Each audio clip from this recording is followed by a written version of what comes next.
Welcome back to another episode of the Good Brothers. I'm Alex. That's Mike. We are the Good Brothers, the bestest of brothers. We are your highwaymen from LA to New York City. Say hi to the folks, Mike. Hi to the folks, Mike. Good brother. How you doing? It's been a week and a half. How you been? It's good, man. You know, evaluations going on at the gym, movies coming back out. We had to do Spiral last week. We get to talk Army of the Dead this week. A Quiet Place 2 coming out. There's this, and The Conjuring the week after. So for horror movie fans like us, it's going to be a big month. Yeah, absolutely. So we will be talking about all the hype and our thoughts and where we're at as a community when it comes to the movies coming back open and with such a big bang in one of our favorite genres. But on today's edition of the Good Brothers, we're going to give you a review of Army of the Dead, written and directed by Zack Snyder himself, a Netflix exclusive. And before we get to all that, little housekeeping notes, make sure you guys are following us all over the universe. We were giving our reviews on social media. The Good Brothers on Twitter at Mercado21Alex, and I'm on Twitter at Mike M Media. Be interactive with the show on Twitter at Good Brothers Pod. Make sure you like, rate, review, and shares wherever you get your favorite podcast at Mercado Airwaves, and see the video version of the podcast on youtube.com/Mercado Airwaves Network, as well as on Facebook, facebook.com/Mercado Airwaves. Good brother. We gave our reviews, so this review is going to be spoiler heavy. I have my notes ready out. I have some thoughts. We not only love the zombie genre, I like to be honest with our fans. You know, we're not shills. We keep it 100 with our people. And I am unabashedly a Zack Snyder fan. Do I think he's necessarily the man, the GOAT that a lot of people in the community like to make him out to be in the fandom? No, but I think he's made really nice films. I don't know about you. Do you want to kind of give your basis of Zack Snyder before we get into this and zombie films in its own? I personally am one of those fans. I think he's really only had one bad movie. I really enjoyed 300 Rise of an Empire. I enjoy the Snyder cut of Watchmen. I think Justice League, Snyder's version, was the best film this year. And the Army of the Dead is my second favorite film this year, just because how fun. I love his stance. I love his on the surface, it's surface material, but when you dig deep into it, it really gets into nitty gritty, and you can tell the genius of Zack Snyder. We've been a fan forever, and I really enjoyed this movie. And you know how I feel. I think Dawn of the Dead, the remake, was the best zombie film of all time. And Train to Busan holds good at number 2. I truly believe this movie is my favorite, and overall, the most fun and best zombie film we've gotten to this date. And I think that's a nice review. So would you say that you recommend it for people? And what would you say is a good grade without spoilers? Because we're going to get into spoilers in a few seconds. I would recommend, especially since it's on Netflix. It does run 2.5 hours. It doesn't feel like it because it gets right into the story, and it's very exciting. It's very fast-paced. Dave Bautista is such a darling. I think that's the best word, where you can't help but smile and enjoy when he's on screen because it looks like he's having a really good time. The cast is amazing, but, you know, Snyder and Bautista really separate themselves in this film as, I think, actor and director, and really push the story. And I love how on the surface, it's a zombie film, Vegas Heist, cool. But when you go like us and you go in depth into the little Easter eggs and the backstory and the prequels we're going to get, you're like, oh, he has a message. He has a story to tell in this zombie verse, not just in the DC universe. So it's exciting to see another universe opening up for Netflix. And what would you give as a numerical score? 9.5 out of 10.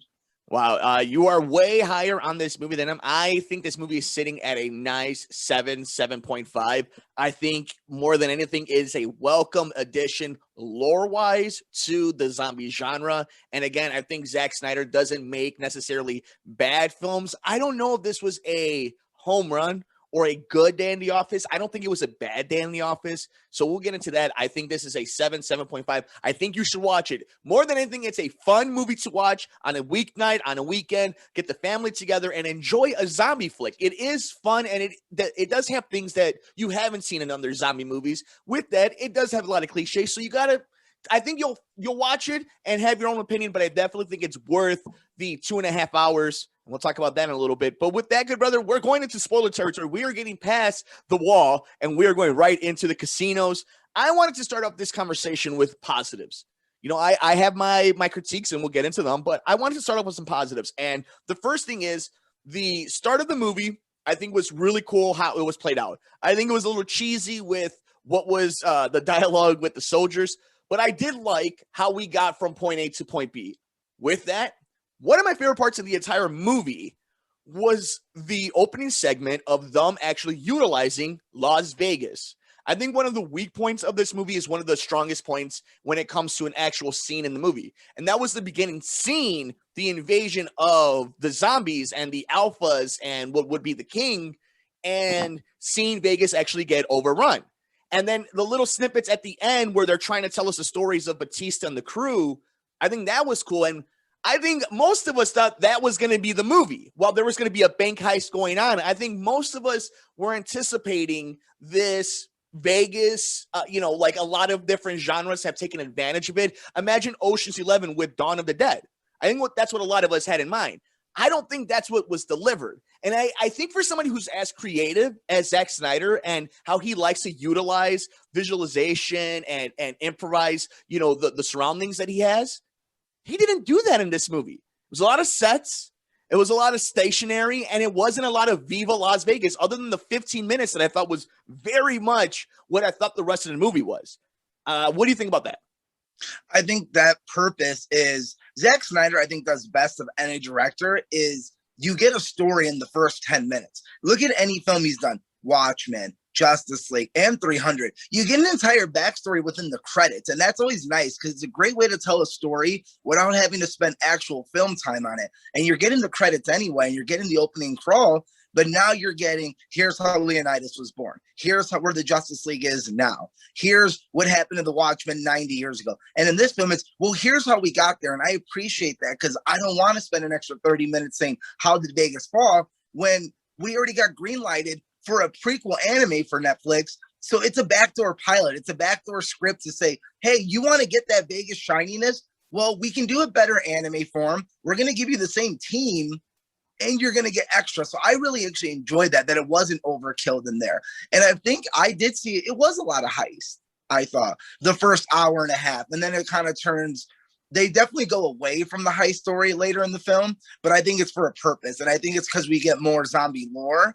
And are they zombies? Are they aliens? Are they robots? And the fact that we can ask those questions is exciting for what we have coming. And I like to be able to say, he doesn't just do films, he does universes. So now we're getting an Army of the Dead universe. And there's so many backdoor pilots, as we call them, or backdoor scripts that we're going to get.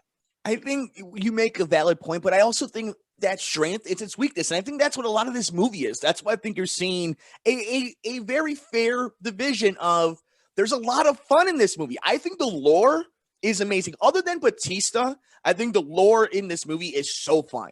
And I think there's so much you could build on it. The problem is, this is a movie. Yeah, we're gonna get the prequel with the bank, the heist man who knows how to open the vaults. And we're gonna get this anime thing. That's fun, and I like it, but this movie needed to tell its story the proper way. It shouldn't all just be about expanding the universe. I can appreciate it if you do it in favor of the movie, in benefit of the movie, but I don't think you got that in this. I think what we might end up getting later is going to be fun, but for the service of the movie, I think a lot of that was a hindrance to it. I think what you say is true about Zack Snyder telling a story early in a film and using the opening crawl in a creative way. But I think you could have done more with, again, Vegas. Let's say you didn't want to spend the entire time with zombies in Vegas overrunning it. But then you could have incorporated much more. Like the best scene to me when it comes to actually incorporating Vegas with the story we got was when we see them using a zombie and having to set the traps open. And so that you could see that they do the smashing and the guns and the blow darts. That was fun. That was a bank heist with a zombie movie. Other than that, the two never mix. A movie that was completely sold on the fact that it was Vegas and zombies and Zack Snyder. Now, I think while there was a lot of awesome shots and like Zack Snyder knows how to do great action, the difference between Dawn of the Dead and Army of the Dead is one major thing. It's not the director, it's the writer. And I think this movie suffers from a lot of what the script has. And I think they cast did as great of a job as they could with that movie. And I think Zack Snyder delivered a technically really solid movie. But I think the weakest part of Army of the Dead, and this might just be for us nerds, and this is why we're having this discussion. So if people are watching it and trying to put the pieces together, why they can't click or why it may click for them, I think it starts and ends with the script. I really enjoyed the script. I thought it was very simple, and I like a lot of like Tig Notaro in there as a helicopter pilot. I like the little zingers. It reminds me like this Mortal Kombat movies like this we're getting is really bringing us back to an old genre of these 90 action films that were so successful and so much fun. And I think we're learning you can have fun again. I think somewhere along the line we became very snubby pundits in movie review of, well, obviously it's not Aaron Sorkin writing. We're not getting that. But no offense, we got Aaron Sorkin last year and people shit all over it, even though we liked Trial of Chicago 7. So I feel like it's one of those, we're going to find something to complain about. But when you look at it as a pure zombie film, again, zombie film, I think it holds up as one of the best. And I think maybe dialogue wise, what's a better film? Maybe Train to Busan would probably have the best dialogue as a zombie film, and 28 Days Later. But if you want to include action, dialogue, star power, director, I think Army of the Dead hits it overall, gets the win over all those other films for that reason. And the things he does good in Dawn of the Dead, I think he just does so much better in Army of the Dead. See, I think what he did great in Dawn of the Dead was executed a wonderful script by James Gunn. I think that's the difference. Is I think to me, Army of the Dead had whatever charm it has is because of Dave Bautista. Whatever charm Dawn of the Dead has is because of that script and those actors. And I think that's a major difference between these two movies. Dawn of the Dead had some kind of soul and spirit to it. And this is somebody who likes this movie. I really like Zack Snyder, and I think this is a welcome addition to the zombie lore. I definitely think it was just dry. It was paint by numbers, and this isn't some snobby look at it. I'm watching this movie, I'm like, I want to have more fun. And you and I are texting back and forth when I'm screening it. And there are moments that I really like in it. But I think when the movie finally rolled credits, and my big issue was there was no point for this movie to be made. Now, let me elaborate on that because there's no reason for any movie to be made. What I mean by that is, in the context, in the universe of this story, nothing was resolved.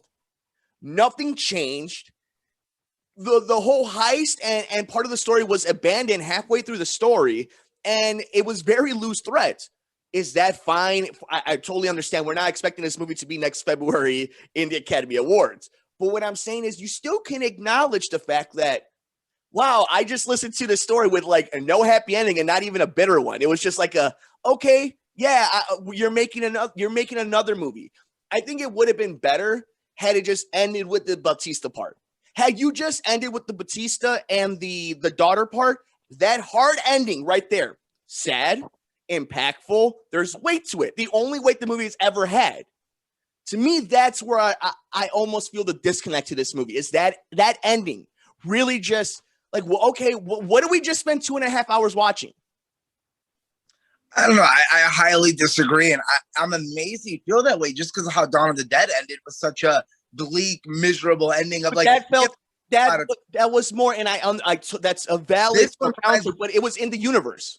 We're creating a universe now where I would have been upset if it just ended there because it's like, okay, so zombies are done. Like, that's it. Zombies are done.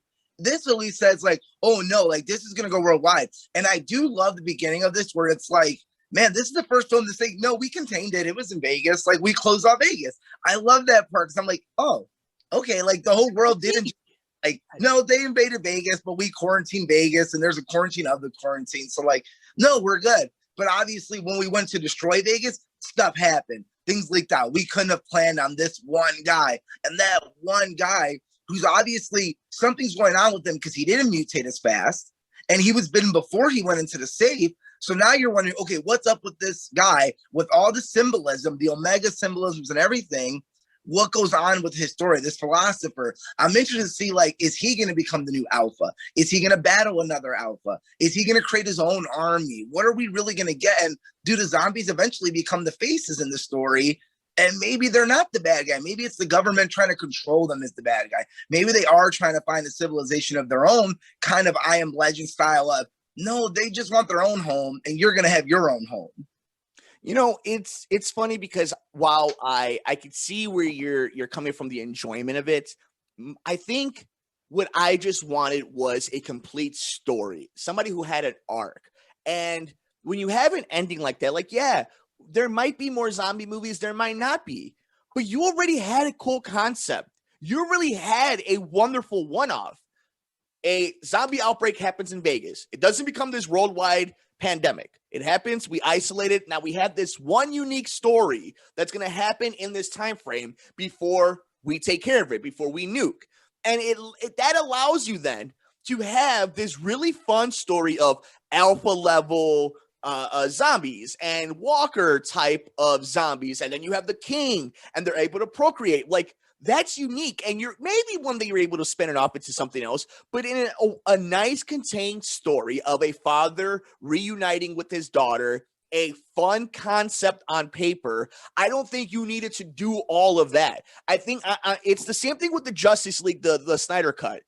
That movie should end with that hero shot instead of the post-apocalypse, version that we get. It's just another extra 15 minutes of stuff that do we really need? And then if you're going to give me that ending, the fact that you don't make it somewhat even a little bit of a swerve, like that they show me the bite. Okay, then I know you're building a sequel. Opposed to that would have been interesting to be like, you're burning up, you're, and then just kind of like leave it at that. Again, maybe we get an ending, or maybe we get ourselves more sequels. I think it's little things like that, little moments where, again, a tighter script might have made this as good, if not better, than Dawn of the Dead in his own catalog. Now, mind you, when we're talking about this, we're talking about a winner.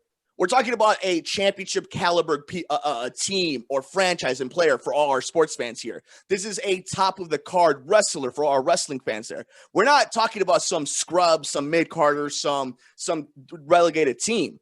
This is a superstar. So I'm expecting superstar results from him, especially in a genre where I trust in him. And I really do believe he wrote this script. Now, like you said, give him some credit because he's building a universe. But within this isolated pocket, I expected a little bit more. Now, hey, I do have something. You want to gush a little bit about the zombie lore? What did you think about the alphas and the king? I actually thought that was really, really fun. That is something that I think this movie can really hold its hat on. I think it's something that Zack Snyder can hold its hat on. We've seen smart zombies, but this type, and one where you say, I don't think it's as unique as it's aliens or that it's robots. I think it is just zombies. But the fact that you're saying that there might be that, I think that's a credit to Zack Snyder. No, I do think that we're going to deal with alien as some sort of alien virus in this. I'll put money on that. I think that, and I do believe we did see cyborg zombies in this film also. How we'll explain that is obviously, I think we'll get in the prequels. I thought, so we're talking about screenwriter. It's Joby Harold. Some of his other films were Edge of Tomorrow, John Wick Chapter 3, and the Robin Hood remake. So he's got some hits. He's got some duds. It's sitting at a 70% on Rotten Tomatoes, which is a great score for, honestly, a Zack Snyder film, but a film in general. 76 from the audience, by the way. Releases, and then 76 with the audience. Out of new releases, the only thing doing better right now is A Quiet Place 2 with the 92, but that's expected. So pretty excited to see that in the theaters, actually. Like I said, I really enjoyed it. I like everything he did with this. Like, it's a whole new lore. Like, I found myself digging into these conspiracies and like, well, why does he have this? And what are the Easter eggs? And what are these? They obviously can have babies. They can reproduce. So that's pretty interesting to see. And, the levels, the chain of commandments. It reminds me of Left 4 Dead and Resident Evil, where you have certain types of zombies. You have soldiers, you have scratchers, and then you actually have alphas. Yeah, I think this movie is totally hangs on Dave Bautista and the lore. I think what's even cooler about this movie is that it gets a little weird.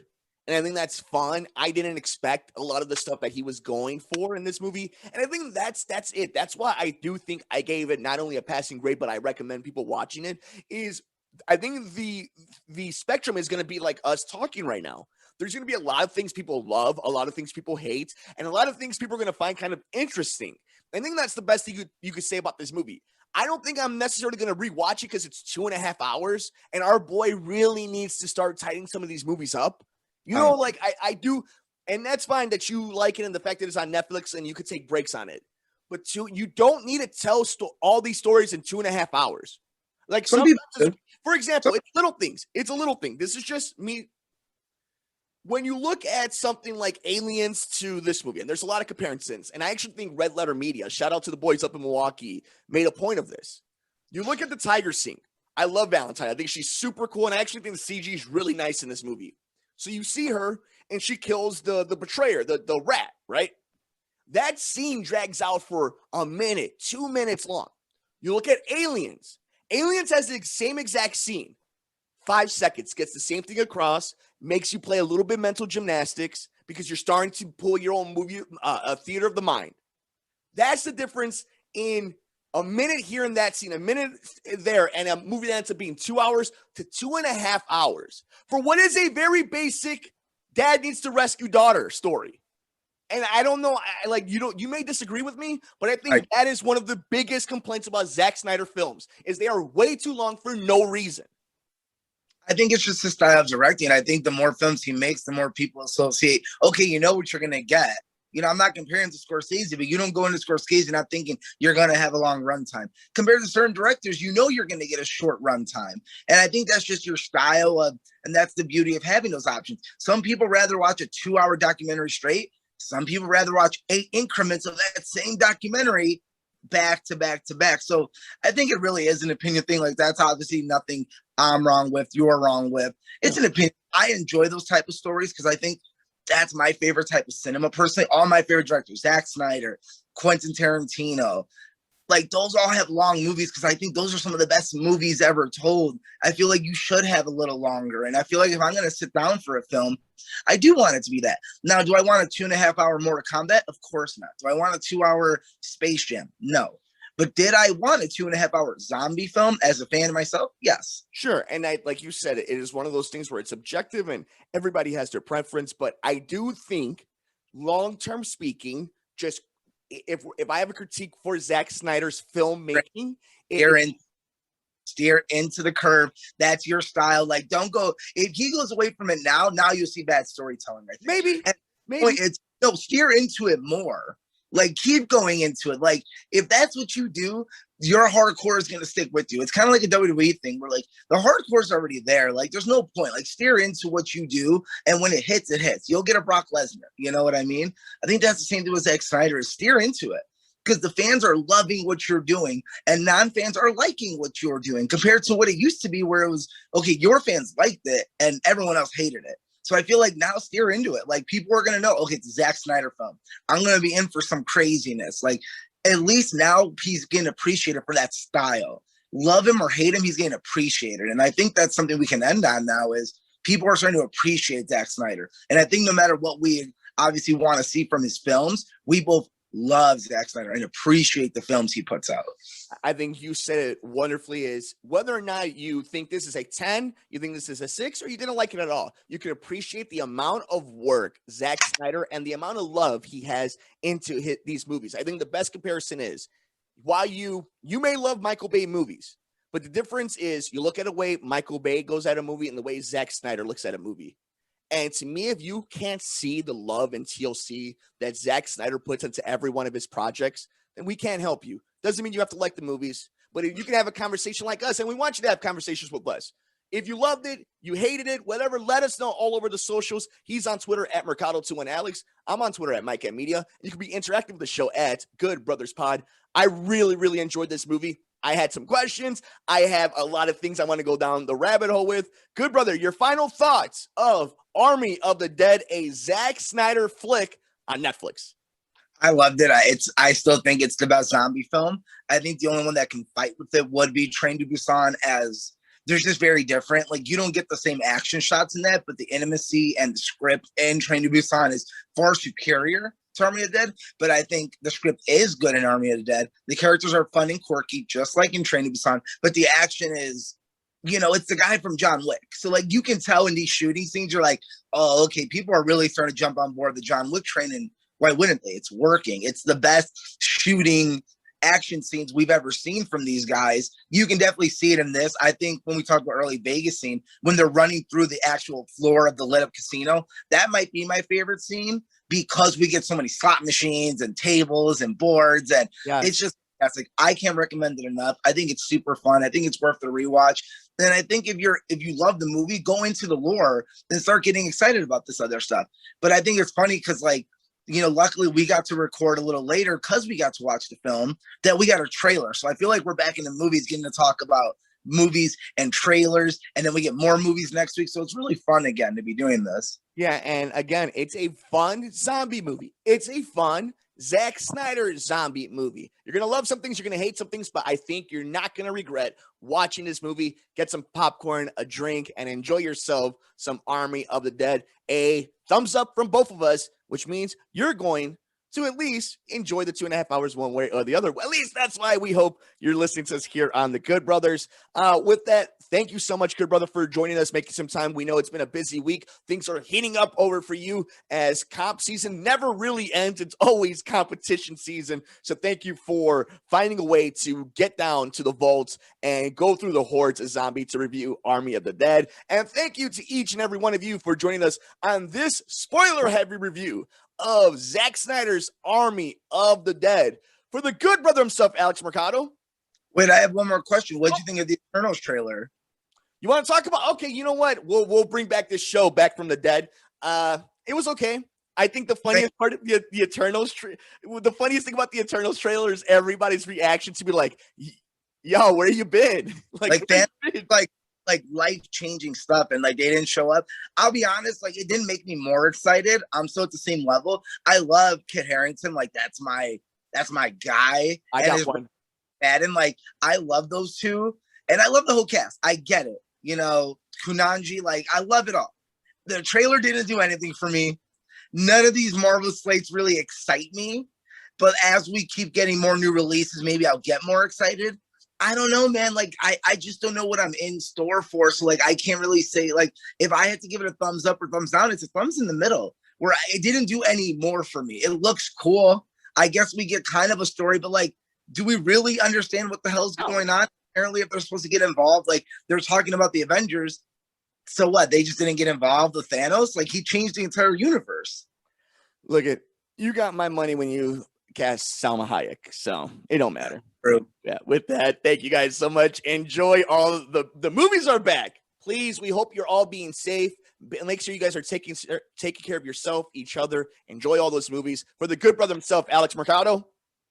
Adios. I'm the Good Brother, Mike Mercado. We will see you next time here on the Good Brothers on the Mercado Airwaves Network.